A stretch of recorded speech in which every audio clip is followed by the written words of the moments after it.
कभी आपने उल्टे हाथ से ब्रश किया है या आपने लेफ्ट हैंड से लिख के देखा है अगर आप राइट हैंड से लिखते हैं यूजुअली?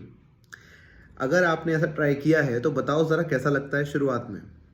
आई फील कि काफ़ी डिफ़िकल्ट और काफ़ी अनोइंग सा लगता है, काफ़ी डिस्टर्बेंस सी फीलिंग आती है, अनईज़ी फीलिंग आती है, राइट? वो अनईज़ी फीलिंग हमें आती है तो हम एकदम से अपने कंफर्ट जोन में चले जाते हैं। मैं लेफ्ट हैंड से लिख रहा हूँ तो मैं राइट हैंड पे स्विच कर दूँगा, यार बड़ा अनकंफर्टेबल है, नहीं हो रहा। लेकिन आपको पता है अगर आप लेफ्ट हैंड से ही लिखते रहो कुछ देर तो आपके ब्रेन के वो एरियाज एक्टिवेट होने लगते हैं, रिसर्च कहती है, जो बहुत दिन से अनयूज्ड पड़े हुए थे। अडेप्टेशन रिस्पॉन्स होने लगता है। ब्रेन के ऐसे सेंटर्स, ऐसे न्यूरॉन्स एक्टिवेट हो जाते हैं जिनकी पावर्स अनयूटिलाइज्ड पड़ी हुई है। धीरे धीरे ब्रेन की स्ट्रेंथ बढ़ने लगती है। ऑलराइट, आप अनकंफर्टेबल फीलिंग्स में अडेप्ट करने लगते हैं, ब्रेन स्ट्रांग होता है।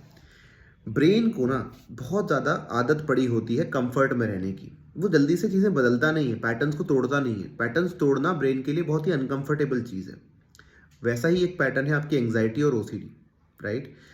क्योंकि आप बार बार अपने आप को कंफर्ट जोन में ले आते हो तो उसको उस पैटर्न को ब्रेक करने की आदत ही नहीं है।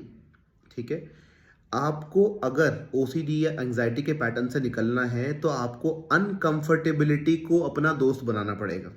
किसको? अनकंफर्टेबिलिटी को, अनईजीनेस को, डिस्ट्रेस को। आपको उसको अपना दोस्त बनाना पड़ेगा।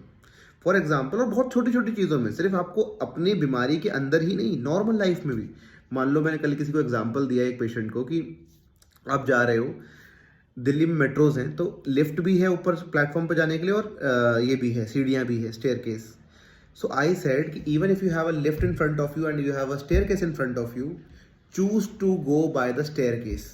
अनईजी होगा, लेकिन उस अनईजीनेस में आपका ब्रेन अडेप्ट होगा, आपकी ताकत बढ़ेगी, आपके वो न्यूरॉन्स, न्यूरल पैटर्न्स एक्टिवेट होंगे जो बहुत दिन से ऐसे ही डॉर्मेंट पड़े हैं। छोटी छोटी चीज़ों में अनकंफर्टेबिलिटी को महसूस करो, मज़े करो इसके साथ। अनकंफर्टेबिलिटी में ही ग्रोथ है आपकी।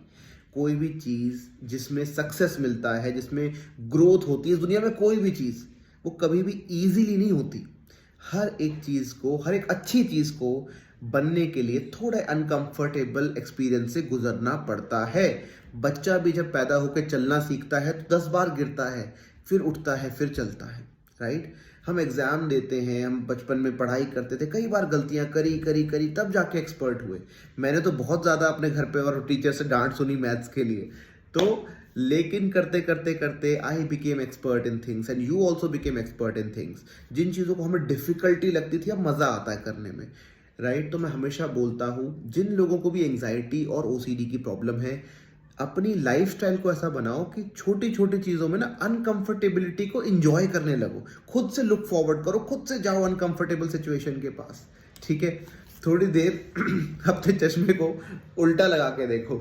ठीक है, बहुत अनकंफर्टेबल लगेगा लेकिन इस अनकंफर्टेबिलिटी को अगर मैं थोड़ी देर सह लूँ, ठीक है, तो मेरे ब्रेन के न्यूरॉन्स एक्टिवेट हो जाएंगे। ठीक है, ये तो एक बहुत ही छोटा फनी एग्जांपल था, लेकिन यू नो कि मैं क्या कहना चाह रहा हूँ। आप आई होप समझ गए होंगे। Do this and enjoy the life OCD and anxiety free. धीरे धीरे कैपेसिटी बढ़ाओ, अडेप्टेशन की पावर का यूज़ करो। ब्रेन के न्यूरॉन्स में बहुत पावर है न्यूरोप्लास्टिसिटी की। करके देखो and you will definitely feel the benefit of it.